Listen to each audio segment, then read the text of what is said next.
Hello friends, आपका स्वागत है एक और धमाकेदार वीडियो में। तो आज की इस वीडियो में हम समास के बारे में बात करने वाले हैं। यहाँ से 2 नंबर का प्रश्न आता है, आप अपने स्क्रीन पर देख सकते हैं ये प्रश्न आया हुआ। तो आज हम आपको समास बिल्कुल अच्छे तरीके से बता देंगे और आप ये 2 नंबर बिल्कुल अच्छे तरीके से कर लेंगे और इसमें आपको कोई परेशानी नहीं होगी। तो आप देख सकते हैं ये क्वेश्चन है। क्वेश्चन किस तरीके से पूछता है कि समास विग्रह कीजिए तथा समास का नाम बताइए, यानी समास विग्रह करो तथा वो कौन सा समास है उसको भी आपको बताना रहता है। तो समास का नाम बताना रहता है और उसका विग्रह करना रहता है। तो मैं आपको सब कुछ इस वीडियो में बताने वाला हूँ। चलिए इस वीडियो को अब हम सीधे स्टार्ट करते हैं। सो आप अपने स्क्रीन पर देख सकते हैं कि ये समास है। तो जो वेरी इंपॉर्टेंट समास है हम आपको इस वीडियो में बताने वाले हैं। दो प्रश्न करने रहते हैं, मतलब 2 टर्म दिया रहता है, 2 क्वेश्चन आपको करने रहते हैं। उसका विग्रह करना होता है और वह कौन सा समास है उसको बताना रहता है। विग्रह का मतलब होता है उसका अर्थ, मतलब अर्थ क्या होता है। तो मैं आगे आपको स्पष्ट बता रहा हूँ, तो सीधे आप देख लीजिए। तो सबसे पहले हम तत्पुरुष समास के बारे में बताते हैं। तो देख लीजिए तत्पुरुष समास क्या है। तो ऐसा समास जिसका विग्रह करने पर उसके मध्य में, ठीक है, उसके कहाँ मध्य में का, की, के लिए आदि ये कारक आ जाएं तो वहाँ पर तत्पुरुष समास होता है। तो हम सीधे एग्जाम्पल के थ्रू समझते हैं। तो आपको एग्जाम में इसी तरीके से दे दिया जाएगा राजकुमार, इसका विग्रह करिए और ये कौन सा समास है ये भी बताना रहेगा। तो हम राजकुमार का यदि विग्रह करेंगे, मतलब इसका अर्थ निकालेंगे, तो आएगा राजा का कुमार, ठीक है। और वहीं अगर हम राजपुत्र की बात करें तो उसका क्या हो जाएगा, राजपुत्र का मतलब हो जाएगा राजा का पुत्र। शिवालय का क्या हो जाएगा, शिव का आलय। तो आप देख सकते हैं यहाँ पे मध्य में क्या आ रहा है, मध्य में का आ रहा है। तो अगर बड़ा का आ जाए या केवल का आ जाए या के आ जाए या के लिए आ जाए, अगर ये सारे वर्ड अगर आ जाते हैं तो वहाँ पर क्या होता है, वो तत्पुरुष समास होता है। तो ये कहलाता है विग्रह। ये क्या कहलाता है, विग्रह कहलाता है। ये इसका विग्रह है। और ये समास कौन सा है, तो समास हम इस तरीके से पहचान लेंगे, ये तत्पुरुष समास है। तो आपको ये तत्पुरुष समास अच्छे तरीके से आ गया होगा। जिसका विग्रह करें और का, की, के या के लिए में आदि शब्द आ जाएं तो वो क्या हो जाएगा, तो वो हो जाएगा एक हमारा तत्पुरुष समास। तो इस तरीके से विग्रह करेंगे और ये इसका आंसर हो जाएगा। और हम आगे कर्मधारय समास की बात करते हैं।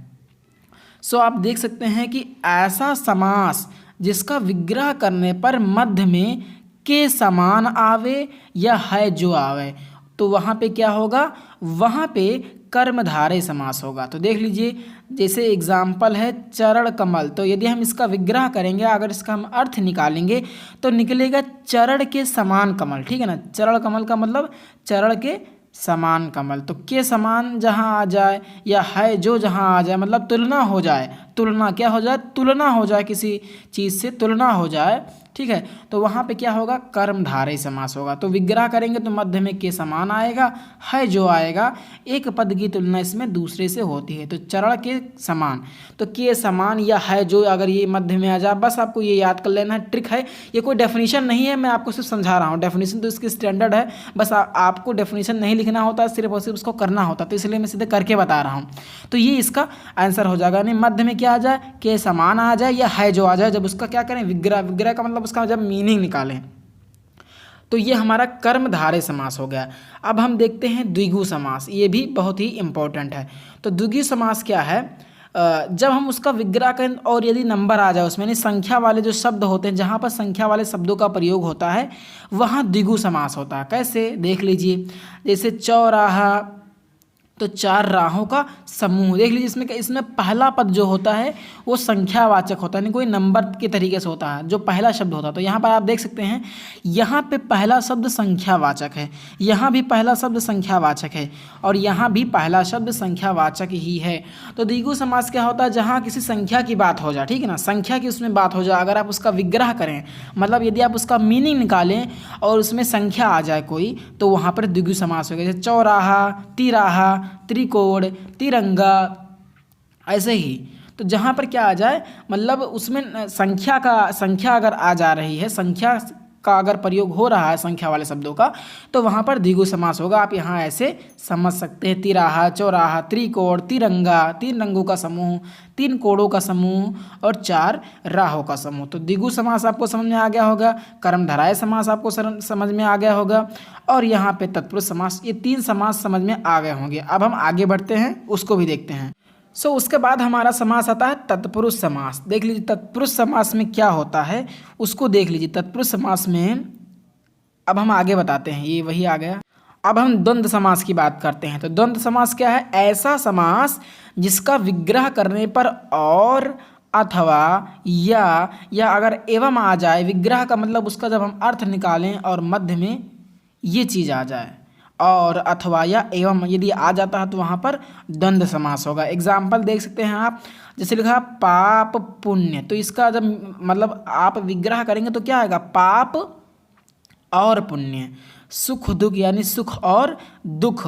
गुण दोष यानी गुण और दोष। तो क्या आ रहा है? मध्य में और आ रहा है, यानी विग्रह करने पर यदि मध्य में ये सारी चीज़ें आ जाए, और है, अथवा है, या है, यदि ये सारी चीज़ें आ रही तो वहाँ पर कौन सा समास होगा? द्वंद्व समास होगा। देख लीजिए द्वंद्व समास होगा।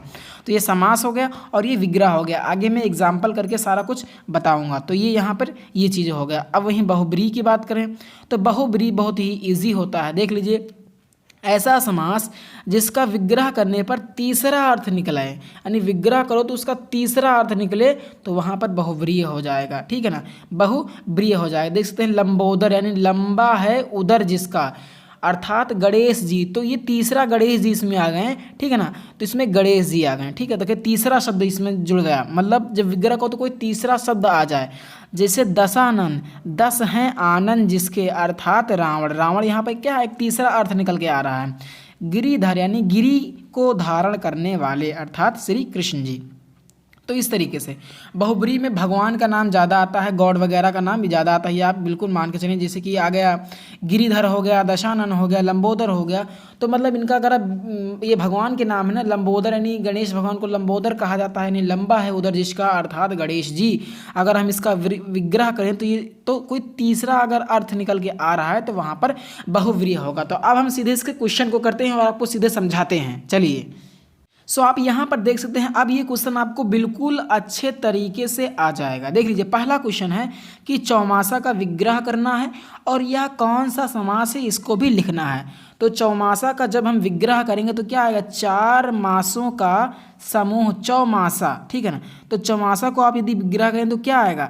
तो यहाँ पे कौन सा समास आप इजीली बता सकते हैं। यहाँ पे कौन सा समास है? यहाँ पे द्विगु समास है। कौन सा समास है? द्विगु समास। क्योंकि यहाँ पे क्या आ गया? संख्या की बात आ गई। 4 मासों का समूह चौमासा। पाप पुण्य यानी पाप और पुण्य, पाप और पुण्य। यहाँ पे क्या आ गया? यहाँ पे और आ गया। और जहाँ पे और आ जाता है, जहाँ पे और आ जाता है तो मैंने आपको बताया कि जहाँ पे और आ जाए वहाँ पे क्या होगा? द्वंद्व समास होगा। तो इसका राइट आंसर जाएगा द्वंद्व समास के साथ। तो ये इसका राइट आंसर हो गया। अब हम बात करते हैं अल्प ज्ञान, यानी अल्प ज्ञान। अल्प है ज्ञान जिसका, अल्प है ज्ञान जिसका, तो उसे क्या कहेंगे? अल्प ज्ञान। तो अल्प है ज्ञान जिसका, अल्प है ज्ञान जिसका। ठीक है, तो इसको भी आप इजीली कर लेंगे। और पवन पुत्र यानी पवन के समान पुत्र, यानी इसमें के समान आ गया। क्या आ गया? समान आ गया, यानी तुलना हो गई। तो मैंने बताया नहीं, यहाँ पर आप देख सकते हैं। यहाँ पे मैं आपको दिखा रहा हूँ, देख लीजिए। यहाँ पे जब किसी के साथ तुलना की जाए के समान, तो वहाँ पे क्या होता है? कर्मधारय समास होता है। तो यहाँ पे बेसिकली क्या हो जाएगा? यहाँ पे क्या हो जाएगा? यहाँ पे कर्मधारय समास हो जाएगा। यहाँ पे क्या हो जाएगा? द्वंद्व समास हो जाएगा। और यहाँ पे क्या आ जाएगा? पाप और पुण्य आ गया। जहाँ पे और आ जाए, जहाँ पे और आ जाए वहाँ पर कौन सा समास होता है? वहाँ पर द्वंद्व समास होता है। यहाँ पर आप देख सकते हैं।